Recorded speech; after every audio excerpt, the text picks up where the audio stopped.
With Devil May Cry 3 behind us, we can look forward to the next title in the series, DMC4. After beating DMC3, I was incredibly excited to sink my teeth into the next entries into the series, because I had such a good time with Devil May Cry 3. Almost immediately after I beat DMC3, the next day I jumped into DMC4 starting the campaign, and I was hooked. Everything about DMC4 seemed like a complete overhaul from DMC3, and that made me extremely hyped for it. So let's take a look at Devil May Cry 4 for the PC to once and for all decide if it lives up to the hype.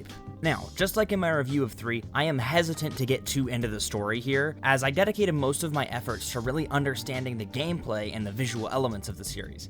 However, I was pleasantly surprised by the DMC4 story, because it does a much better job of drawing the player into the world and immersing them into the narrative. While playing DMC3, I was content to listen along and take in what the story had to offer. I never felt too connected to the dramatic storytelling. However, in DMC4, I was really into the narrative. It doesn't do anything crazy or totally out of the blue, but it sets up a lot of characters and scenarios that are much more well explained and fleshed out than in 3. Since I was completely new to the Devil May Cry series before this, I really appreciated this higher commitment to cinematics, as it made the plot much easier to consume. However, it won't be till DMC5 that the story really gets me. So for now, let's get into the meat of this review, the gameplay. Now, DMC4 may have been a bit of a shock to many fans, as it decided to take the series in a brand new direction through the introduction of Nero, the new player character. Capcom wanted to innovate on DMC3's gameplay, but they were unsure how to accomplish that, because Dante had already become so strong.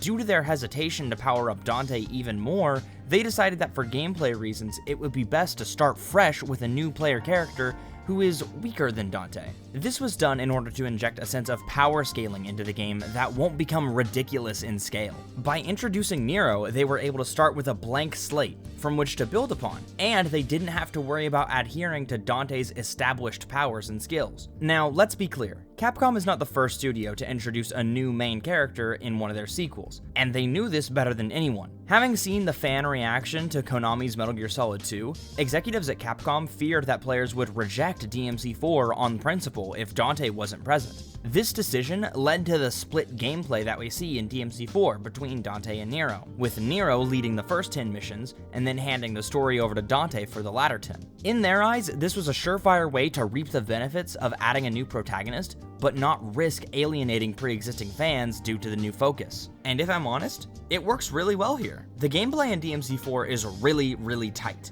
Many hold this title in high regard as the peak of DMC gameplay, as it has by far the most potential for extreme combos and difficult tech. If getting into the nitty-gritty, super technical, high execution gameplay is your thing, then DMC4 is probably the best DMC game for you. The game now features a much more in-depth upgrade system that allows you to purchase new abilities that will help you extend your combos, or just improve quality of life, such as the speed upgrade that essentially gives Dante and Nero a sprint feature. So it's clear to see that they really went all out on the gameplay here, and we can see that in all the new things that we get to use in Nero's kit. Nero is all new to the DMC franchise, and because of that, we get a host of new weapons and abilities. Starting with the most impactful, we have Nero's right arm, Devilbringer. Devilbringer allows you to extend your arm across the screen and grab demons, pulling them back into your range to start or continue combos. This becomes exponentially more useful as you improve its range. My personal favorite use for it is when you combo a demon until you launch them across the room, only to hit the B button and bring them right back into the storm. It's super satisfying to be able to finish one string and then seamlessly connect it into a new combo, or use its alternate feature to end with a devastating finishing grab that does hella damage. That's right, there's more than just one use for Devilbringer. If you hit the B button without locking on,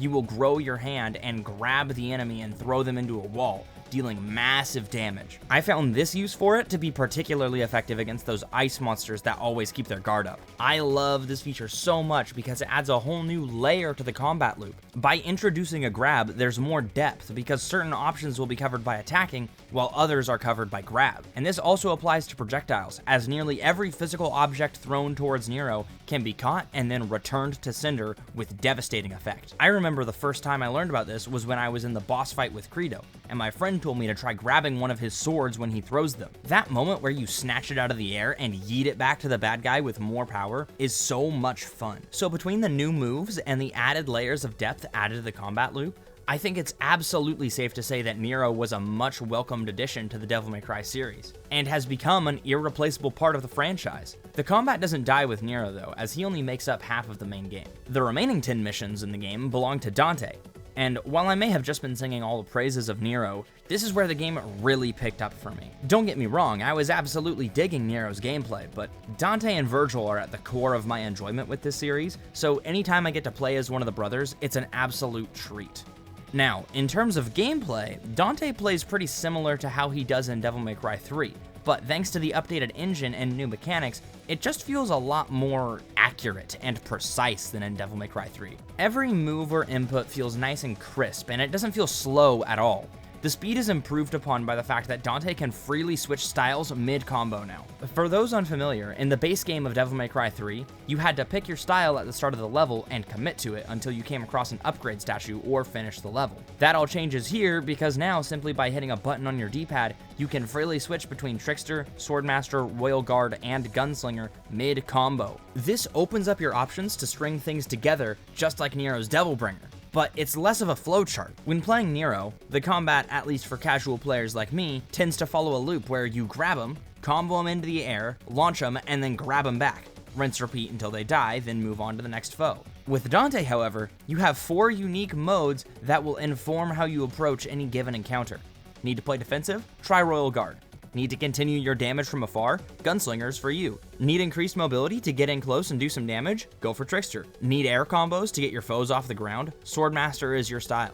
This diverse, adaptable kit allows you to take combat in different directions depending on the situation or your mood. If you feel like playing hyper-aggressive, you can implement a mix of Trickster teleports and Swordmaster air combos to put your enemies in an inescapable tornado of slashes that can't be matched by characters like Nero. Alternatively, if you find yourself low on health and need to keep it defensive, why not try mixing in Gunslinger with Royal Guard to ensure that the demons can't get in your face? I just love how creative Dante's gameplay is because it really makes the experience feel new and exciting, even though his levels are more or less just Nero levels backwards. In fact, now is a good time to bring up the level design.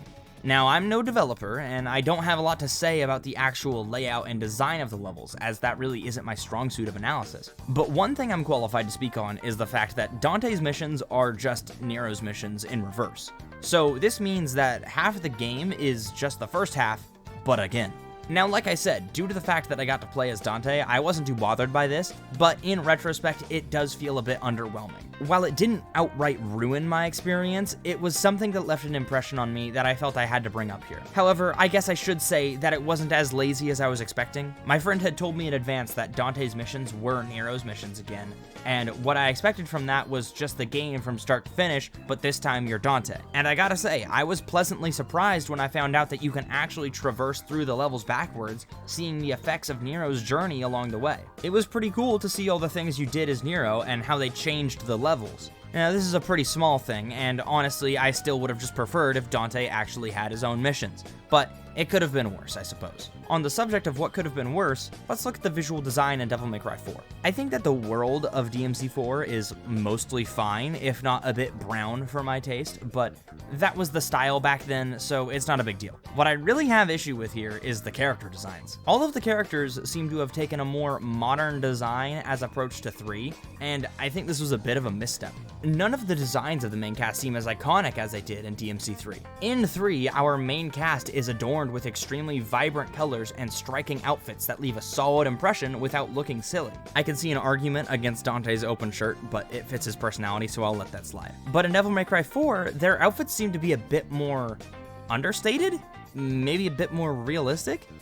It's hard to pinpoint what exactly I don't like about them, but I think a great example of this is Lady. Here she is in Devil May Cry 3, and here she is in 4.